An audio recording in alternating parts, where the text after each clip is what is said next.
என்னை வெகு தூரம் கூட்டி செல்லடி, பன்னிசையில் பாடங்கள் மாற்றி சொல்லடி.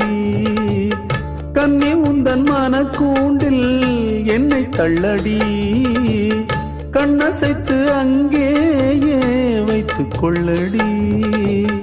மந்திரத்தை மாற்றாமல் கற்றுக் கொடுத்தால் விந்தைகளை ஏராளம் சொல்லித் தருவேன்.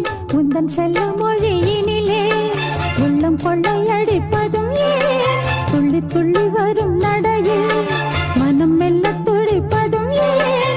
உன்னை காண வேண்டும் கூட வேண்டும், வாராயோ வாராயோ. கண்ணம்மா காதல் என்னும் கவிதை சொல்லடி, உன் பிள்ளை தமிழில். கண்ணம்மா காதல் என்னும் கவிதை